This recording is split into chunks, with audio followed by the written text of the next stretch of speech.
昨天晚上我可以说是睡得糟透了，因为发生了一个小小的插曲，但是这个插曲某种程度上来说应该也算是蛮严重的。就是在我出发前的时候，我的手机的 SIM 卡坏掉，就是没办法拨电话，没办法接电话，所以我就拿去电信行去换。他有告诉我一组就是 SIM 卡的 PIN 码，但是我当时没有放在心上了，我没有记起来那一组 PIN 码是多少。然后结果就在晚上睡到一半，我想说奇怪，为什么音乐突然停了？然后我就看了一下，想说啊，手机应该是没电了，把它重新开机充个电就好。一开机完了，它要重新输入 PIN 码，所以我手机就完全呈现一个没办法使用的状态。所以我想说，要不然我就干脆把 SIM 卡拿出来好了。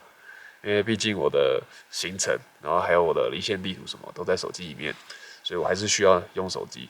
我想了很多的方法，因为我手上其实没有开 SIM 卡的那个针，然后我也没有什么尖锐的东西，所以我的做法就是在地上找了一支就是树枝，然后把它削尖，然后钻进去里面，伤害了非常多只树枝，才终于把我的 SIM 卡槽拔开，然后拿出里面的 SIM 卡，所以我现在手机是可以用的状态。那事情发生的时候大概是12点多。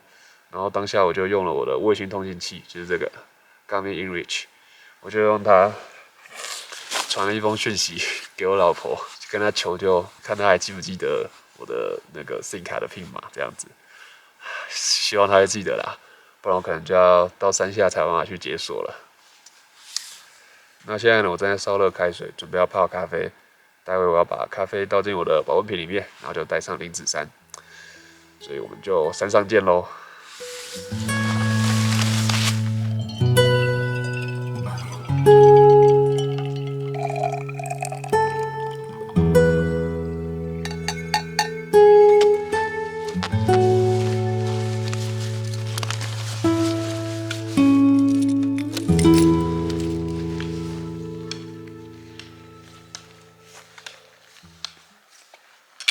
Hello， 看得到我吗？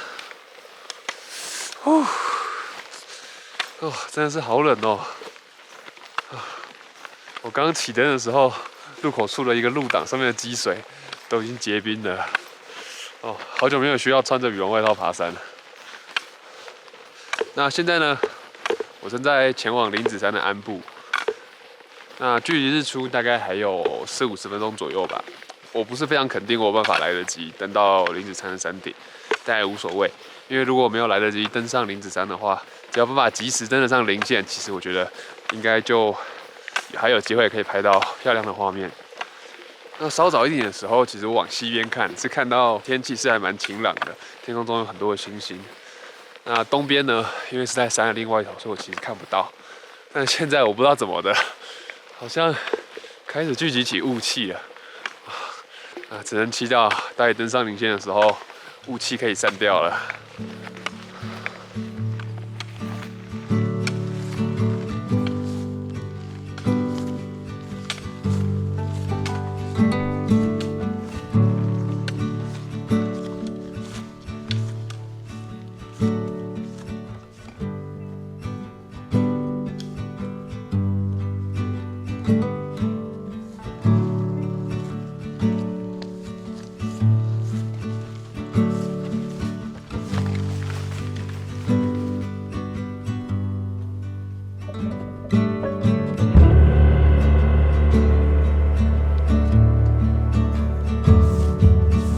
好消息跟坏消息。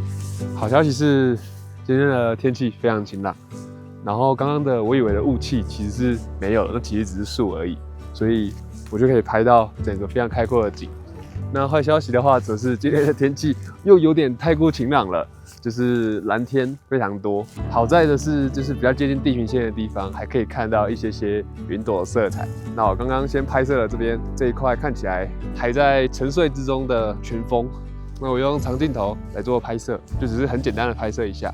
那现在我要赶快移动到其他的位置，因为我看到西边好像有维纳斯带出现了，我现在赶快过去。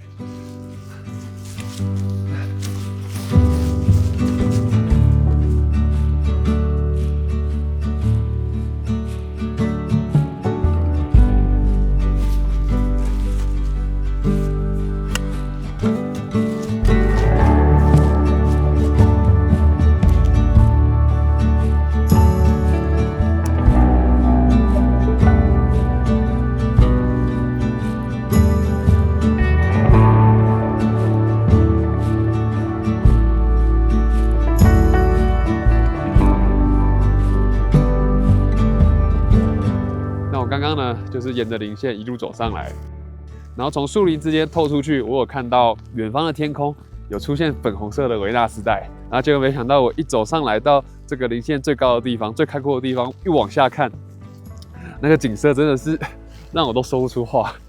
我刚刚看到的画面呢，就是远远的往西边看过去，然后维纳斯带笼罩在整个地平线上，然后维纳斯带的下面呢是层层的山峦。那最吸引我的目光，让我最感动的画面，是在远方的山谷之间有云海游荡在里面，然后那个云海中又窜出来一座山，就像是一座湖中的小岛一样。然后这时候远方的维纳斯带很火红、很耀眼的色彩，又跟层层的山峦深蓝色的色调呈现很强烈的对比。我很难用言语去形容我当下看到那个画面的感受。然后我也觉得我相片拍下来后，那个美的程度跟我刚刚亲眼看到的程度是有一段落差的。但不管怎么样，能够看到这个情况，真的已经让我非常的满足了。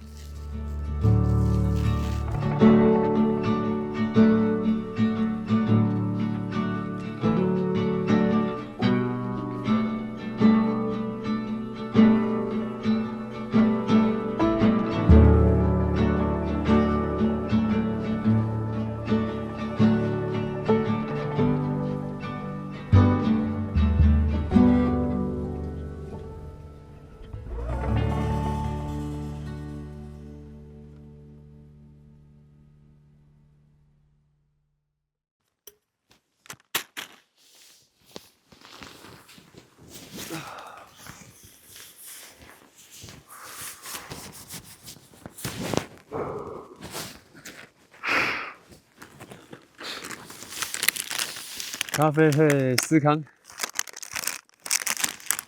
我想不到比这个更风雅的选择。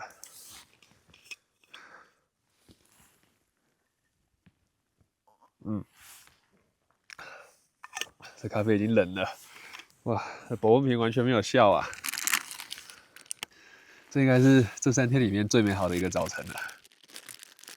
那么接下来呢，我就会沿着林道往回走，然后到林子山的鞍部，我会顺着走，就是直接顺着就往鹿林山的方向过去。大部分的人好像是因为如果要攀登鹿林山，应该是会走下面的林道，但我想说我就直接不走林道，就直接在林线上继续走这样子。虽然看起来上上下下可能会比较累，但是我应该还 hold 得住吧。希望我不要走到一半就后悔了。我不知道这趟行程结束之后剪出来的影片会是怎么样，但是我必须说，这是我第一次尝试拍摄4天的行程。那对我而言呢，我觉得可能我也是有一些准备不周的地方，就导致我这一趟行程其实可以说是各种意外的状况连连啦。总之，想在这里跟大家分享的是，会想要拍摄这些影片，有很大一部分也是因为我发现跟相片来比较，影片似乎可以传达更多我自己对于相片的想法，我至于对于摄影的一些看法，还有更重要的当然是我背后的故事。那对我而言，其实我不是一个很喜欢分享的人，所以我在拍摄这些影片的时候，我不得不说我常常碰到很多的困难。最简单的例子就是，我常常可能对着镜头讲话的时候，我可能就会讲不出话，或是会口急，然后话讲不好，这样子表达不清楚。我不知道在影片中大家看不看得出来，因为我有尽量去把它剪得比较通顺啊。但是不管怎么样，我一直都有蛮努力的，想要让我的影片变得更好啊。因为对我来说，最重要的其实就是我想要去分享我的相片这些背后的故事，我想要去分享我的相片给大家看到，就是这算是一个我会想要拍影片的一个契机吧，一个动机吧。好啦，说太多啦，这些感性的东西就留给以后有机会再分享了。现在要赶快把咖啡也喝完，然后要继续上路啦。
打脸现场再加一。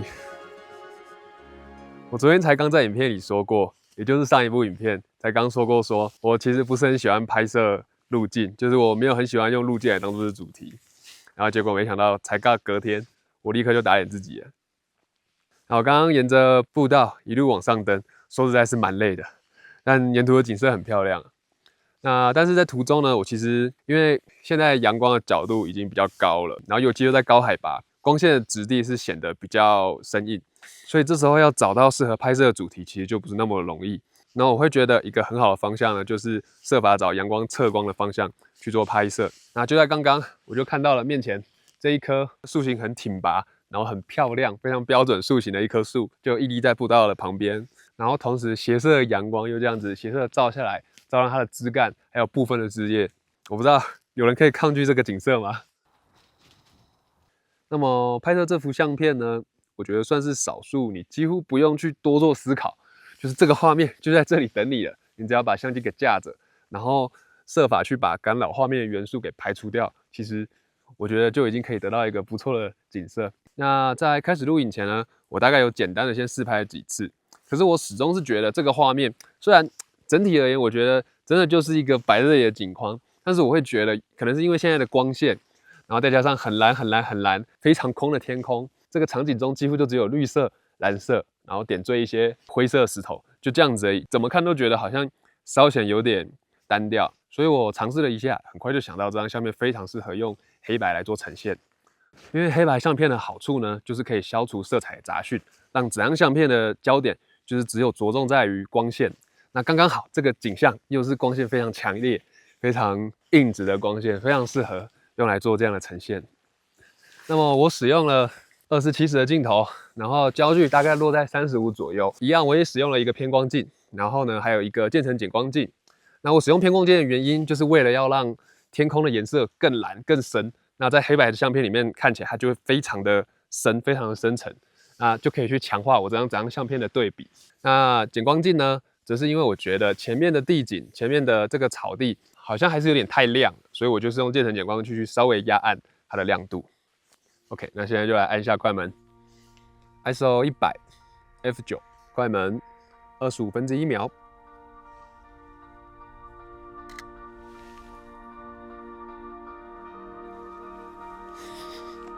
就是非常浑然天成的一个景。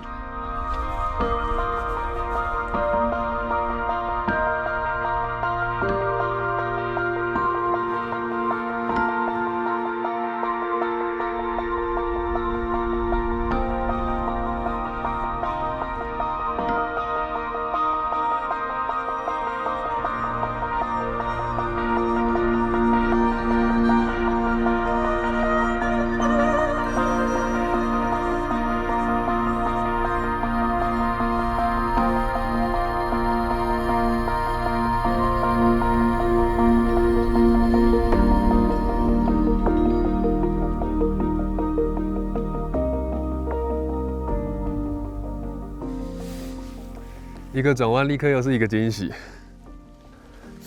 我面前的这个看天池呢，里面落了很多就是箭竹的树叶啊，不是箭竹的树叶，应该是松针啦，就是落了很多的松针在这个水里面。那这些松针一支一支的，然后有些可能是交错啊，有些单支自己一个，然后在这个池水里面缓缓的飘动。那这些一支一支的松针呢，是呈现枯黄色的，落在这个水里面，就仿佛很像是在这个深褐色的水里面发光一样。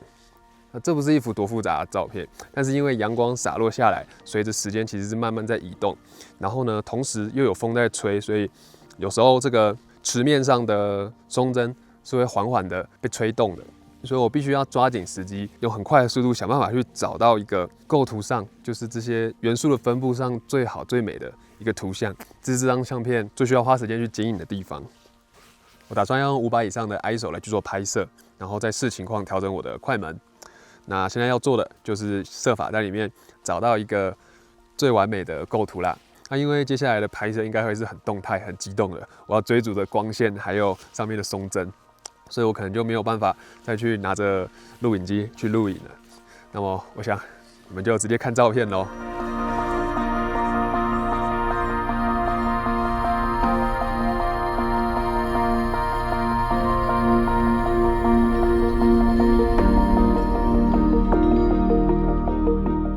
下来的这几张相片真的是让我满意极了。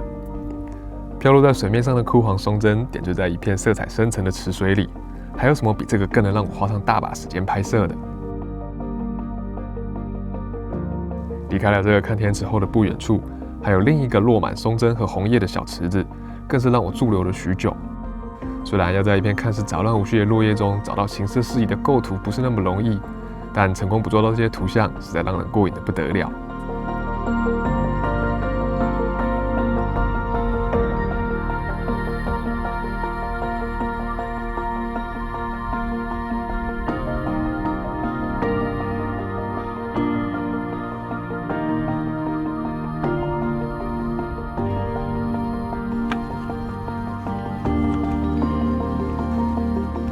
没多久后，我终于登上了鹿林山顶。本来照计划应该是要下山骑车继续前往东埔的，但我在山脚点上思考了许久，最后决定推迟下山的时间，因为我实在受不了山的另一头那座山峰的召唤。不过也是这个决定，注定了这趟行程走向了不同的结局。不见了，玉山。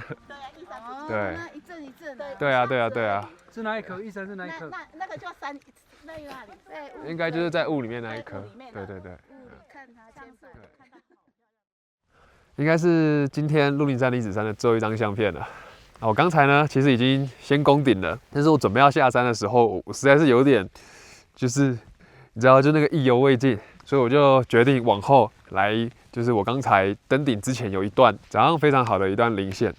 那正巧呢，就在刚刚有一片云，就从玉山的山峰的下面一些地方飘过去，然后等于就是把玉山的山头跟它的山脚给分开了。那我觉得这个场景其实非常漂亮，因为在镜头里面看起来，玉山山脉那个非常凌峻、非常险峻的那个岩石峭壁，在云雾之中，我觉得显得很有震撼感。这张相片我一样采取了黑白去做拍摄。因为我觉得对面玉山山腰上面的森林还有草原，我觉得看起来就是没有特别袭击，没有特别可以抓住视觉的色彩在上面，所以我决定直接用黑白来去做拍摄。一方面也是因为那个光线打在上面的层次，加上云的阴影，其实我觉得看起来非常的漂亮。那我就希望把注意力集中在光影上面。那现在开始已经有越来越多云雾开始往山头上去聚集，所以我现在已经看不到玉山的山头了。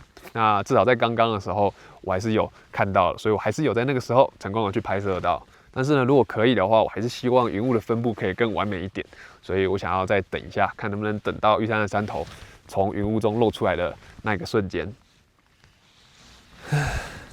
没有，老样子，雾气没有如期待的散开，玉山也再也没有从雾气中探出头。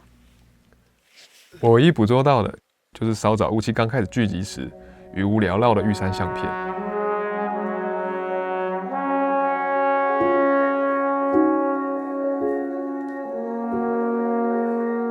在零线上等了好一段时间后，我不得不放弃等待，把握时间开始返程下山。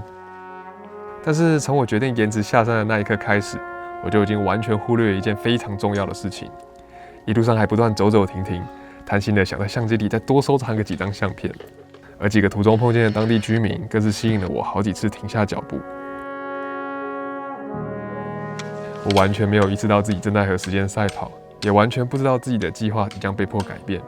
我就这样悠悠哉哉的、慢悠悠的从山顶换回到登山口，直到我终于踏上机车，奔驰在中横公路上。然而，一切已经太迟了。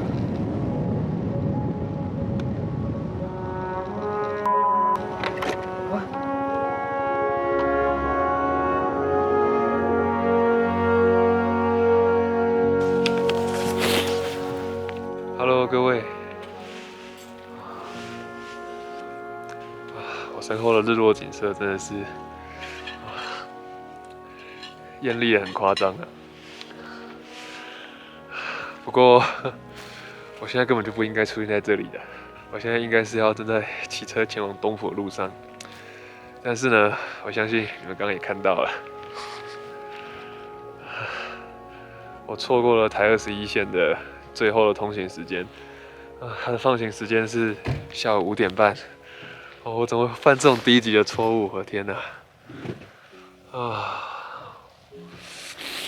我也才刚离开上东浦停车场没多久，就路上的景色就很漂亮，就是那个日落的夕阳，然后被染红的云海，反正也过不去了。那不然就留在这边拍一下云海，再想办法看等一下怎么办吧。那这个今天的最后一张相片呢，其实也很简单，我就是利用长的焦距去在眼前的这个云海里面去试图找到一个图像感比较强烈的构图。然后另外一方面呢，因为云海是一直在流动的，所以我也利用长快门、长曝光来去让我的云海就是在我的镜头上可以留下一丝一丝的轨迹。我把远处山头上面的一座应该是天文台，不知道是哪个天文台来当作是主题。那因为它在一个山丘上面，然后正巧下面有云海在下面流动，那我就以它来当做主题来去做拍摄，那效果其实是相当不错的。好啦，那么接下来我要沉思一下，想一下要怎么办。我可能会需要去跟露营区取消我的定位，然后再设法去找阿里山那一带其他还有空位的露营区。还好今天是礼拜日，应该大家都要回家了，应该相对露营区的营位是还好找啦。那我想这部影片就到这边啦。虽然又是一个有点尴尬的结尾，但是至少我觉得我今天的拍摄是真的非常过瘾的，然后看到的景色也是美的让人就是不敢相信。那影片就到这里啦，那我们就下次见喽，拜拜。